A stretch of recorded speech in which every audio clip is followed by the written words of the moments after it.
سچ کہا ہے کسی عورت نے، جو اب کیے ہو داتا، ایسا نہ کیجو، اگلے جنم مجھے بٹیا نہ کیجو۔ کیا یہی عورت کی سچائی ہے کہ اس دنیا کو جنم دینے والی اور اس دنیا کا ساتھ نبھانے والی ماں، بہن، بیوی، بچی، بیٹی، سہیلی، سخی، کیا یہی عورت کی سچائی ہے؟ ایک عورت کے دل سے یہ دعا نکلتی ہے، اب جو کیے ہو داتا، ایسا نہ کیجو، اگلے جنم مجھے بٹیا نہ کیجو۔ ہم نے آج عورت کے رتبے کو اور اس کے مرتبے کو اور عورت کے مقام کو نہیں جانا۔ عورت بچپن میں جب پیدا ہوتی ہے تب بیٹی ہوتی ہے، جب وہ تھوڑی سیانی ہو جاتی ہے تو وہ سخی ہوتی ہے، جب وہ بڑی ہو جاتی ہے تو وہ بیوی ہوتی ہے، جب وہ بچہ جنتی ہے تو وہ ماں بنتی ہے۔ دوستو، عورت ہر روپ میں اپنے آپ کو قربان کرتی ہے۔ عورت جب سے یہ دنیا بنی تب سے آج تک اپنے آپ کی قربانی ہی دیتی آئی ہے۔ سچ بتائیے کہ آپ کے پاس یا ہمارے پاس وہ صبر ہے جو ایک عورت سے ہم مانگتے ہیں۔ عورت اپنے شوہر کے خاطر، اپنے پتی کے خاطر اپنا میکہ، اپنا خاندان، اپنا بچپن، اپنا بابل تک چھوڑ کر کے آ جاتی ہے تاکہ اس کا گھر، اس کا خاندان، اس کا بچپن اور اس کے بچوں کو وہ سنبھال سکے۔ آخر عورت کی زندگی میں صرف دکھ ہی دکھ کیوں ہے؟ عورت اپنے زندگی کے اندر صرف قربانیاں ہی قربانیاں کیوں دیتی آئی ہے؟ دوستو، ایسی ہی عورت کی کہانی کو لے کر میں آج آپ لوگوں کے سامنے آیا ہوں۔ ایک گاؤں تھا، وہاں ایک غریب انسان اپنے 2 بچوں کے ساتھ رہا کرتا تھا۔ اس کو ایک بیٹا اور ایک بیٹی تھی۔ وہ دونوں بچپن میں بہت ایک دوسرے کے ساتھ گھل مل کر کے کھیلتے، گھومتے پھرتے اور اپنے بچپن کی شرارتیں کرتے تھے۔ وہ بیٹی جس کا نام امرین تھا، وہ اپنے پتا جی کی بہت لاڈلی اور بہت پیاری بیٹی تھی۔ اس کے پتا جی اس کے لیے بچپن میں اس کے لیے کچھ نہ کچھ میٹھا ضرور لاتے تھے۔ ایک دن جب وہ دونوں بہن بھائی کہیں کھیل رہے تھے، انہیں نظر آیا کہ ایک جگہ پر ایک مٹھو جو کہ اپنے درد سے تڑپ رہا ہے، زمین پر پڑا ہوا ہے۔ دوستو، اس مٹھو کو دیکھ کر کے وہ بچی اپنے بھائی کے ساتھ اس مٹھو کے پاس دوڑی۔ جب قریب گئی اور اس مٹھو کو اٹھائی اور وہ اسی میں لگے ہوئے تھے کہ ایک درندے کی نظر اس بیٹی پر پڑی۔ وہ درندہ اس بچی کو اٹھا کر کے کڈنیپ کر کے لے کر چلا گیا اور لے جا کر کے کہیں دور اس کی گاؤں سے ایک دور کے گاؤں میں لے جا کر کے ایک طوائف کو بیچ ڈالا۔ دوستوں، اب یہاں دیکھیں کہ عورت کی قیمت کیا ہوتی ہے۔ اس طوائف نے اس لڑکی کو 120 روپے میں خریدا۔ کیا یہی عورت کی قیمت ہے؟ 120 روپے میں خریدنے کے بعد اس طوائف نے اس کو اپنے گھر رکھ لیا۔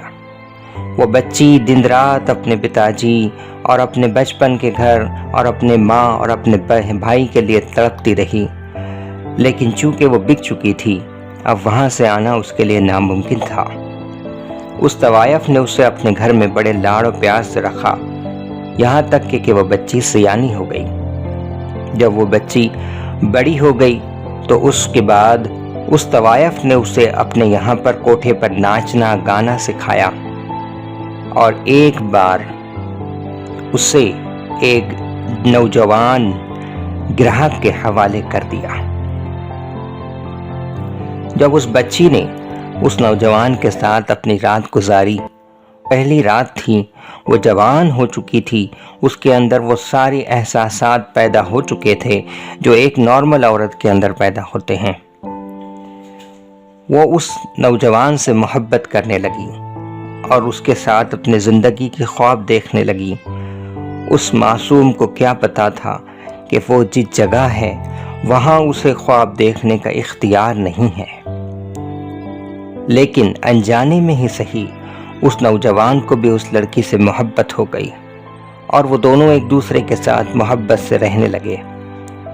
جب اس کے باپ کو، اس نوجوان لڑکے کے باپ کو اس چیز کی خبر چلی تو اس نے اپنے بیٹے سے کہا کہ بیٹا، میں تمہاری ہر چیز مان سکتا ہوں، تم جو چاہے وہ تمہیں دے سکتا ہوں، لیکن جس چیز کی تم ضد کرتے ہو اس لڑکی کو میں اپنے گھر کی بہو نہیں بنا سکتا، کیونکہ وہ ایک طوائف کے یہاں کی خوبصورتی ہے، وہ میرے گھر کی بہو نہیں بن سکتی۔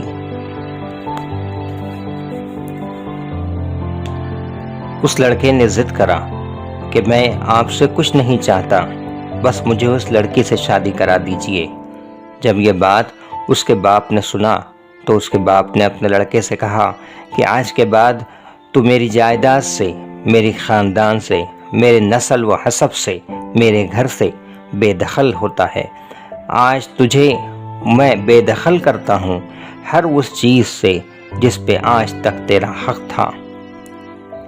جب یہ بات اس لڑکی کو پتہ چلی کہ اس کے وجہ سے اس کے پریمی کی یہ حالت ہو چکی ہے تو وہ بہت زیادہ رنجیدہ ہوئی، اور ساتھ ہی ساتھ اس بات کی خبر اس طوائف کو بھی چلی جس کے گھر میں وہ دونوں رہا کرتے تھے۔ اس طوائف نے اس لڑکے کو آنے کے بعد کافی ذلیل اور بے عزت کر نکال دیا، اور ساتھ ہی ساتھ یہ کہا کہ نواب صاحب، اب آپ کے پاس تو 5 روپے تک نہیں ہے تو آپ میرے گھر میں آنے کی حیثیت نہیں رکھتے، لہٰذا آپ میرے گھر کی ہر وہ چیز بھول جائیں جو صرف اور صرف اس کوٹھے کی شہرت اور اس کوٹھے کی زینت ہے۔ اس کے بعد وہ لڑکی کے ساتھ میں وہ طوائف کا رویہ بدل گیا اور وہ اس پر زور اور زبردستی کرنے لگی اور اسے کافی رنجیدہ اور پریشان کرنے لگی۔ کچھ دن گزرنے کے بعد ایک اور نوجوان وہاں آیا جو بہت بدترین قسم کا لڑکا تھا، اور وہ اس لڑکی پر ظلم کرنے کی نیت سے وہاں آیا تھا۔ جب اس نے اس لڑکی کو دیکھا تو اس نے اس طوائف سے اسے منہ بولی قیمت پر خرید لیا۔ خریدنے کے بعد کافی ظلم اور کافی ستم اس لڑکی کے اوپر ڈھائے تاکہ وہ اس کے قریب ہو جائے، لیکن کیونکہ وہ لڑکی اس پہلے نوجوان لڑکے کو چاہتی تھی اس لیے وہ اس کے قریب ہرگز بھی نہ جاتی۔ وہ اس پر ظلم و ستم کے پہاڑ توڑتا اور اسے الگ الگ قسم کی تکلیفیں دیتا، اس کے بعد بھی وہ ساری تکلیفیں سہتی، لیکن اپنے پریمی کے علاوہ اپنے آپ کو کسی اور کو سونپنا اسے پسند نہیں تھا۔ ایک مرتبہ وہ ظالم مرد اس لڑکی کو بہکانے کے لیے ایک نئی چال چلتا ہے۔ اسے کہتا ہے کہ میں ایک دور کے گاؤں میں جا رہا ہوں، اگرچہ تم یہ خواہش رکھتی ہو کہ میرے ساتھ چلو تو تمہارا تھوڑا موڈ فریش ہو جائے یا تمہارا تھوڑا سا مزاج بدل جائے تو تم میرے ساتھ چل سکتی ہو۔ جب وہ لڑکی یہ بات سنتی ہے کہ وہ جس گاؤں کے طرف سفر کر رہا ہے اس گاؤں کے بیچ میں اس کا وہ بچپن کا گھر جہاں اس کے بابو جی، اس کی ماں اور اس کا بھائی رہا کرتے تھے، وہ گاؤں پڑتا ہے، تو انہیں ملنے کی خواہش سے وہ لڑکی اسے چلنے کے لیے ہاں بھرتی ہے۔ جب وہ اس گاؤں کے قریب جاتی ہے تو وہ اسے کہتی ہے کہ مالک، ایک دن کے لیے ہم یہاں رکتے ہیں اور انجانے میں ہی صحیح پر اس لڑکے کے دل میں خواہش پیدا ہوتی ہے کہ ہاں ٹھیک ہے، میں اس کی بات سنتا ہوں۔ ایک دن کے لیے وہ وہاں ٹھہرتے ہیں۔ جب وہ وہاں رکتے ہیں تو وہ بچی اپنے ماہر کے گھر کی طرف نکلتی ہے، اس خواہش سے کہ کاش میری ماں وہاں موجود ہو، کاش کہ میرا بھائی وہاں موجود ہو، کاش کہ میرے بابو جی وہاں موجود ہو اور وہ مجھے اس درندے سے چھڑا لے۔ دوستو، جب وہ لڑکی اپنے ماہر پہنچتی ہے تو اس کے ساتھ وہاں بھی بے انصافی اور وہاں بھی ظلم و ستم کے پہاڑ ٹوٹتے ہیں۔ جب اس کا بھائی اسے دیکھتا ہے تو وہ اسے پہچاننے سے انکار کر دیتا ہے۔ جب اس کی ماں اسے دیکھتی ہے تو وہ اسے پہچاننے سے انکار کر دیتی ہے۔ جب اس کے بابو جی اسے دیکھتے ہیں تو اسے پہچاننے سے انکار کر دیتے ہیں۔ آخر کیوں وہ پہچاننے سے انکار کرتے ہیں؟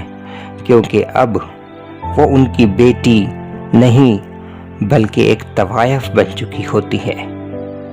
دوستو،